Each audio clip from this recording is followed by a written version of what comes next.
nanti nyeselnya di belakang adik-adik ya. Jadi mungkin ini baru ketemu dengan adik-adik semester 5. Saya mau menyampaikan kepada adik-adik bahwa adik-adik mungkin nanti untuk S1 oke lah gitu. Untuk PPDH oke lah, misalnya IPK-nya 4 semuanya. Jadi sempurna gitu. Tetapi sekali lagi adik-adik masih ada satu ujian yang harus adik-adik lewati, yaitu ujian kompetensi mahasiswa program profesi dokter hewan UKM PPDH. Nah, kalau adik-adik S1, adik-adik mendapatkan ijazah. Tetapi untuk PPDH, ijazahnya adik-adik adalah kalau adik-adik mendapatkan sertifikat kompetensi nasional itu. Loh, Prof, kalau misalnya saya tidak lulus, bisa ya ikut 2-3 kali? Bisa, adik-adik. Tetapi adik-adik dibatasi oleh waktu yang hanya 2 kali 1 tahun ya PPDH itu. Kalau kita, jadi 2 tahun. Kalau 2 tahun saya tidak lulus gimana, Prof? Gitu. Iya, kalau nggak lulus berarti adik-adik tidak dapat sertifikat. Artinya adik-adik tidak dapat ijazah dokter hewan. Jadi walaupun IPK-nya 4, S1 PPDH tidak bisa dilantik. Betul, gitu ya. Jadi mindset-nya harus dirubah mulai sekarang. Tiap kali duduk di ruangan kuliah atau ruang praktikum, adik-adik harus betul-betul memperhatikan supaya tidak ada penyesalan di belakang, gitu ya. Baik, saya akan mulai adik-adik, cuman sepertinya file yang dari Dokter Nus, adakah di antara adik-adik yang bisa membantu saya? Saya juga akan mencoba, seandainya punya saya gagal begitu, adik-adik adakah yang bisa membantu saya untuk menampilkan slide-nya? Mareta bisa ya? G bisa Prof, sebentar G Prof. Boleh-boleh, saya juga akan coba. Nanti jangan lupa share sound-nya ya, suaranya di-share juga ya Mareta ya. Nah.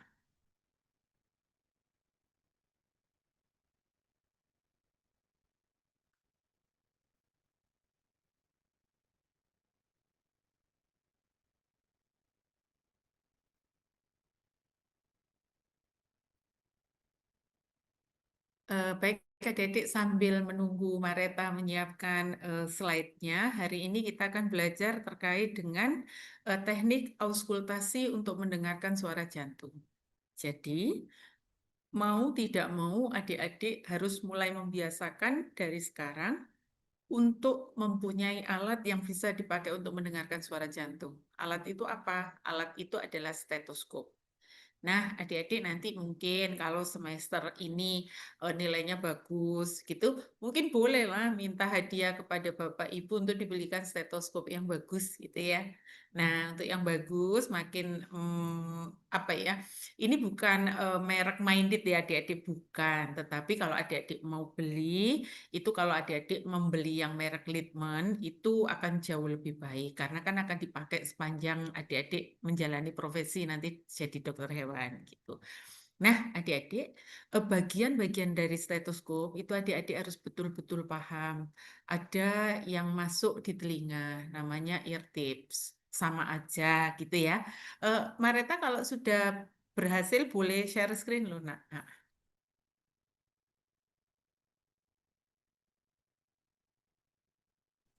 Ini Prof eh, dibantu sama counting kelas B.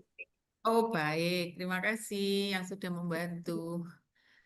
Eh, jadi untuk ini adik-adik mungkin boleh di slideshow. Nah, eh, baik ini auskultasi suara jantung. Tadi saya sudah sampaikan. Next, berikutnya. Coba.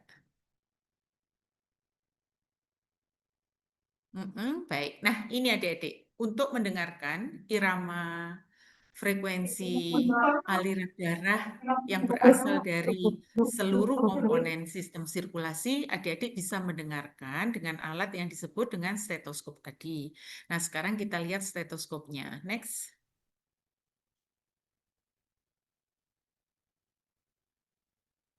Baik, adik-adik perhatikan bahwa ada yang masuk telinga itu namanya ear tips. Kemudian ada yang kayak belalai panjang pipa itu namanya ear tubes.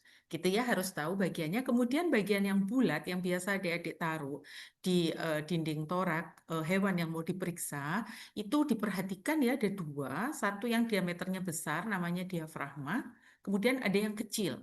namanya bel. Nah, kegunaannya berbeda adik-adik. Kalau untuk bel yang kecil, itu untuk suara yang frekuensinya kecil. Misalnya adik-adik mau mendengarkan suara respirasi, boleh menggunakan itu. Kemudian kalau yang diafragma, yang gede, itu dipakai untuk mendengarkan suara-suara yang memiliki frekuensi yang tinggi. Nah, dua alat ini yang disebut dengan dual head chest piece ya adik-adik ya. Jadi bisa diputar-putar adik-adik, nanti ada bagian yang menonjol, adik-adik bisa putar mau kapan mau menggunakan bel, kapan mau menggunakan diafragma. Berikutnya.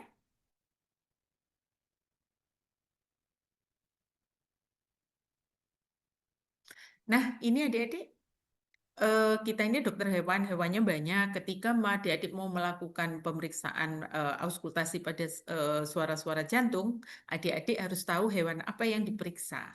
Kalau untuk anjing dan kucing lebih bagus kalau adik-adik melakukan dalam posisi hewan itu berdiri. Tetapi kalau untuk kelinci sebaiknya didudukkan adik-adik kemudian dihandle. Baru atau semacam di pangku kayak mangku bayi ngadep ke depan begitu, kemudian adik-adik melakukan pemeriksaan. Tetapi seandainya hewannya itu non-ambulatori, tidak bisa berjalan, tidak bisa berdiri, adik-adik boleh melakukan dalam kondisi berbaring. Tetapi akan jauh lebih baik kalau mereka dalam posisi berdiri. Jadi situasional ya adik-adik ya. Next. Nah, ini adik-adik harus tahu anatomi terapan, pasti sudah paham. Cuman begini, adik-adik ketika masuk klinik semuanya harus bisa diaplikasikan untuk praktik begitu. Contoh, kalau hewannya menghadap seperti ini, maka bagian dinding torak yang dekat ke kita adalah sisi sebelah kiri. Seandainya adik-adik mau melakukan auskultasi, boleh. Kalau yang di sebelah kiri, berarti adik-adik akan mendengarkan suara membuka menutupnya katup pulmoner. Yang paling depan adik-adik, hubungannya apa sama anatomi dan anatomi terapan? Adik-adik harus tahu bahwa suara membuka menutupnya katup pulmoner ini, adik-adik bisa dengarkan di interkostal 3 dan 4. Kira-kira begitulah adik-adik aplikasinya. Kemudian yang di atas itu ada aortik. Kok kayaknya agak belakang, tapi dia lebih ke arah dorsal. Berarti di situ mendengarkan suara membuka menutupnya katup aorta. Di interkostal berapa itu? 4 dan 5 adik-adik. Kemudian yang di bawah itu mitral. Berarti adik-adik mendengarkan suara membuka menutupnya katup bikuspidalis atau mitralis yang ada di sisi jantung sebelah kiri. Next. Di interkostal berapa itu? 56 ya adik-adik ya, gitu. Jadi 34, 45, 56, begitu menghafalkannya. Next. Kalau ini berarti sisi kanan. Bisakah kita mendengarkan suara jantung di sisi kanan? Bisa, adik-adik. Kemudian yang membuka menutup yang kita bisa dengarkan adalah suara membuka menutupnya katup trikuspidalis. Nah, untuk trikuspidal ini ada di interkostal 4 dan 5.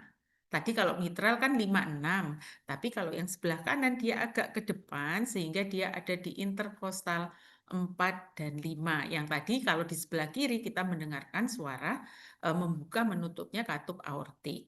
Kira-kira demikian. Nah, ini harus betul-betul dipahami supaya adik-adik paham betul apa yang harus dilakukan ketika mendapatkan kasus. Berikutnya. Ini sama adik-adik yang tadi sudah saya sampaikan. P itu pulmoner, A itu aortik, M itu mitral. Berarti kiri kalau demikian. Kemudian kalau yang satu T itu trikuspidal, berarti sisi sebelah kanan. Gitu ya. Untuk di mana interkostal dan lain sebagainya untuk kepentingan ujian adik-adik harus paham betul anatominya. Next. Berikutnya adik-adik suara jantung sama lah, pasti ada suara normal yang biasa adik-adik ditanya suara jantung ada berapa? Ada S1, S2, S3, S4. Kemudian S1 itu apa? Oh, yang biasa terdengar menggunakan stetoskop itu suaranya lep. Kalau yang dep itu suara jantung yang kedua, ada sistol, ada diastol. Nah, ini nanti kuliahnya insya Allah dengan Pro Bambang adik-adik insya Allah lah adik-adik akan bisa menerima itu akan jauh lebih baik karena ini materinya belum tapi sudah praktikum lebih dulu gitu ya. Jadi suara jantung ada yang normal, ada yang abnormal. Kemudian nanti ada suara yang abnormal itu suara murmur adik-adik, berarti ada kondisi patologis yang harus diperhatikan. Karena suara normal itu ada sistol dan diastol, maka ketika mendengarkan suara murmur nanti juga pembagiannya sangat banyak adik-adik gitu ya. Berapa frekuensi jantung yang normal pada anjing dan kucing itu sudah dituliskan oleh Dr. Nusdianto, tetapi harus dicatat juga pada kucing kalau misalnya pulsus atau heart rate itu sampai dengan 200 itu biasanya bisa dianggap normal sesuai dengan kondisi kucing pada saat kita melakukan pemeriksaan. Misalnya dia excitement. Nah, atau istilahmu apa ya, ngereok gitu ya. Nah, itu bisa sampai 200 adik-adik dan itu fisiologis gitu ya. Next. Baik, ini adalah apa ya bekal utama adik-adik untuk mengetahui aliran darah dari seluruh tubuh ke jantung dan dari jantung ke seluruh tubuh adik-adik. Ini kalau adik-adik tidak memahami dari sekarang, mungkin nanti akan mengalami kesulitan begitu. Nah, kenapa saya bilang demikian? Karena kadang-kadang ketika ujian skripsi, kemudian ketika ujian apa koas itu aliran darah dari mana ke mana kadang-kadang agak sedikit sulit adik-adik gitu ya. Nah, adik-adik mesti paham soal ini, betul-betul harus paham. Kita lihat yang warna biru adik-adik ya. Yang warna biru, tabung warna biru itu adalah vena cava superior. Artinya itu berasal dari bagian atas tubuh yang di atas jantung. Kalau yang vena cava inferior berarti dari bawah. Kalau ada superior inferior itu kayaknya ini punya manusia, adik-adik. Karena kalau hewan itu kan kaudal kranial, adik-adik berdirinya dengan 4 kaki gitu ya. Jadi adik-adik harus betul-betul notice soal istilah-istilah ini supaya tidak ke apa ya tidak ke apa ya tidak bingung lah memahaminya. Baik, kita mulai dari yang vena cava baik anterior maupun posterior pada hewan itu akan masuk ke atrium kanan adik-adik. Kemudian dia akan menuju ke ventrikel kanan dengan membuka menutupnya katup trikuspida. Kemudian dari ventrikel kanan dia akan menuju ke arteri pulmonalis, menuju ke pulmo untuk dioksigenase. Dioksigenasi, bukan oksigenase ya, dioksigenasi. Kemudian setelah itu dia akan kembali ke jantung, ke atrium kiri melalui vena pulmonaris. Kemudian dia nanti akan menuju ke ventrikel kiri dengan membuka menutupnya katup bikuspidal atau mitral. Kemudian dia dari ventrikel kiri dia akan menuju ke aorta melalui katup aortik yang tadi sudah saya sampaikan bisa didengarkan di sisi sebelah kiri di interkostal 4 dan 5. Gitu ya adik-adik ya. Nah, ini yang harus dipegang betul sehingga ketika adik-adik mendengarkan suara jantung atau mendengarkan ada sesuatu yang abnormal, adik-adik akan bisa notice gitu. Oh, ini ada yang tidak benar nih. Bekalnya ya ini adik-adik. Tapi untuk yang ini harus betul-betul dipahami ketika ini membuka siapa yang menutup dan seterusnya. Dari gambar ini kan adik-adik kelihatan. Misalnya dari atrium kanan misalnya. Ketika darah sudah lewat kemudian trikuspidalnya nutup, adik-adik lihat bahwa dia harus ke arteri pulmonalis. Maka yang membuka adalah katup pada arteri pulmonalis. Begitu adik-adik. Jadi ini harus betul-betul dipahami secara detail sehingga adik-adik nanti bisa memahami mengapa gejala klinis itu muncul dari pasien yang kita periksa. Berikutnya Mbak.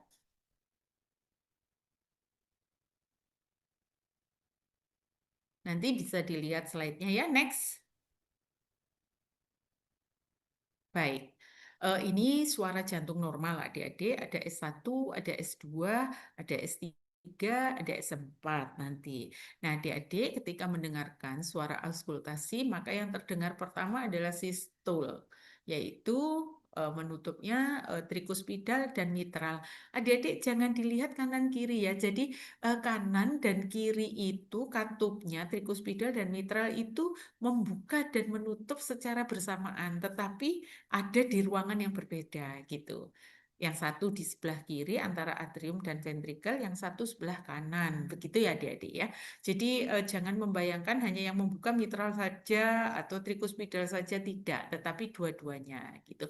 Nah, itu yang adik-adik biasa dengarkan suaranya lep gitu ya. Kalau yang S2 itu menutup. Kan tadi udah disampaikan, kalau yang mitral itu yang sama trikuspidal itu yang ada di jantung. Tetapi setelah dia keluar, maka dia akan ke aorta. Nah, menutupnya suara yang di aorta dan pulmonary tadi yang menimbulkan suara S2 adik-adik. Nah, itu yang didengarkan, yang bulatan pertama dan kedua itu kalau adik-adik pakai auskultasi, pakai stetoskop, adik-adik akan mendengarkan suara lep, dep, lep, dep, lep, dep, itu kira-kira demikian. Nanti adik-adik boleh mencoba kalau di rumah punya piaraan, kebetulan punya stetoskop, silahkan dicoba adik-adik ya. Karena hanya praktis yang akan membuat adik-adik ini menjadi terampil nantinya untuk melakukan pemeriksaan. Berikutnya, Mbak.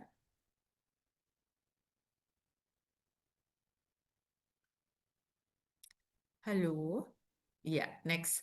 Nah, ini fonogram aja adik-adik. Jadi yang panjang itu adalah suara sistol, yang pendek itu suara diastol. Jadi kalau mendengarkan suara itu boleh membayangkan fonokardiogramnya ini yang nanti kelihatan pada saat ada pasien monitor dan lain sebagainya.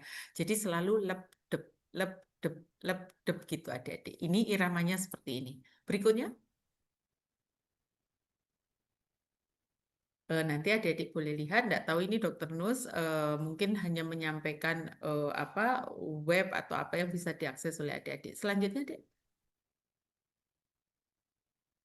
Nah, ini dia.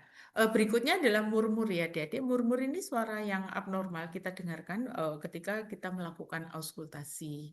Sehingga adik-adik biasanya dihasilkan karena kalau pesawat tuh aliran darah tuh dibayangkan kayak pesawat begitu, ketika ada hambatan, terlalu keras tekanannya dan lain sebagainya, maka darah itu akan turbulensi di dalam pembuluh darah.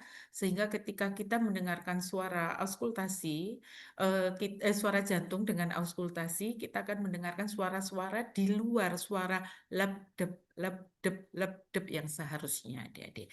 Nah, ini yang disebut dengan suara murmur adik-adik ya. Nah, murmur ini kalau adik-adik membaca buku Small Animal Cardiology itu eh, murmur itu pembagiannya banyak adik-adik. Ada yang berdasarkan waktunya, sehingga ada yang sistol, ada yang diastol, begitu. Kemudian berdasarkan intensitasnya, ada yang dibagi grade 1 sampai grade 6, gitu ada. Kemudian berdasarkan lokasinya bisa di apex atau di dasar sebelah kanan atau kiri sesuai dengan ruangan jantungnya. Ada juga. Kemudian ada juga yang berdasarkan kualitasnya. Oh, dia berirama, namanya musikal. Kemudian nanti kalau dilihat fonokardiogramnya, oh dia naik atau turun. Konfigurasinya itu bisa crescendo dan decrescendo adik-adik. Jadi nanti itu akan di apa ya, akan dikombinasi sehingga akan menyebabkan apa ya, kita hanya dengan auskultasi bisa notice gitu kira-kira kelainannya di mana, tipenya apa, tandanya apa dan seterusnya berdasarkan apa ini kriteria klasifikasi murmur yang adik-adik inginkan ketika melakukan pemeriksaan. Selanjutnya, Mbak.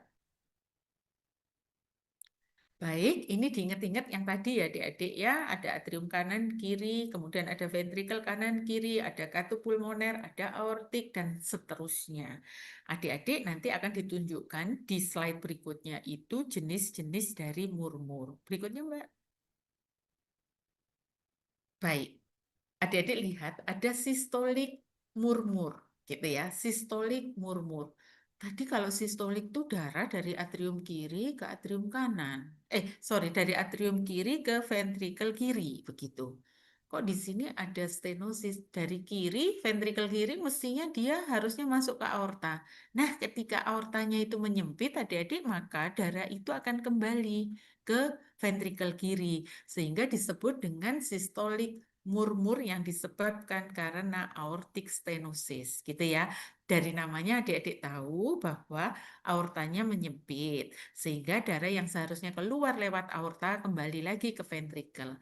Boleh diklik Mbak, nanti ada audio yang bisa di ini, di gambarnya dulu diklik. Nah, adik-adik boleh mendengarkan nanti dengan headset akan. Nah, itu adik-adik ya. Jadi suara yang disebabkan yang hijau-hijau itu karena aortanya menyempit. Baik, berikutnya adalah sistolik murmur juga, tapi disebabkan karena mitral regurgitasi. Apa tuh mitral regurgitasi? Berarti problemnya ada di katup mitral, adik-adik. Jadi yang seharusnya sudah masuk ventricle, dia kembali lagi ke atrium, begitu adik-adik. Kita lihat ya eh, animasinya supaya adik-adik bisa membayangkan. Nah, itu adik-adik. Nah, itu. Yang hijau itu kan seharusnya kalau dari ventricle dia dari atrium dia masuk ke ventricle, tetapi dia regurgitasi kembali lagi ke atas, gitu ya. Baik, ini soal sistolik murmur adik-adik. Sekarang ada diastolik. Adik-adik kalau diastolik perhatikan ya, ada katup mitral, ada katup trikuspidal, ada aortik, ada satu lagi ada pulmoner. Jadi kalau sistolik hanya ada dua, adik-adik. Kemudian kalau diastolik itu ada 4 gitu ya. Next Mbak, coba kita lihat. Baik, sekarang diastolik murmur karena trikuspidal stenosis. Adik-adik diperhatikan ya, karena yang trikuspidal itu ada di sebelah kanan, biasanya suaranya agak jauh lebih nyaring. Coba kita perhatikan. Silakan Mbak.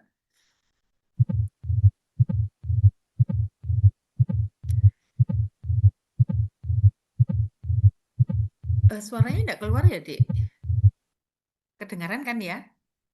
Memang jauh lebih kecil. Jadi dari namanya adik-adik tahu trikuspidal itu katup sebelah kanan. Dia mengalami penyempitan sehingga terjadilah diastolik murmur. Artinya darah yang di atrium kanan itu tidak sepenuhnya keluar adik-adik menuju ke ventrikel kanan gitu ya. Kemudian berikutnya ada diastolik murmur tapi kok mitral stenosis. Tadi saya sudah bilang kalau sistolik ada 2. Kalau diastolik ada 4 katup yang terlibat ya adik-adik. Sekarang kita pindah karena namanya mitral, kita pindah ke yang sebelah kiri. Kalau yang kiri itu ternyata ada stenosis menyempit juga menyebabkan suara murmur. Tadi saya juga sudah sampaikan bahwa katup mitral dan trikuspidal membuka menutup dalam waktu yang sama, hanya terbagi kanan dan kiri saja. Coba boleh diklik, Mbak. Nah, ini adik-adik ya, jadi stenosis mestinya dia ambiar gitu masuk semua, tetapi dia masuk, tapi jumlahnya sedikit, sehingga suara jantung yang dihasilkan juga akan berbeda gitu. Baik, berikutnya. Sudah habis. Baik, adik-adik, sepertinya karena sudah habis, boleh stop share ya, Mbak ya. Baik, adik-adik nanti untuk daftar hadir saya ikut adik-adik aja. Apakah harus menggunakan manual? Kalau manual biasanya meminta kepada Mas Rosul. Mareta mana ya sama iya. Pak Nia juga ada.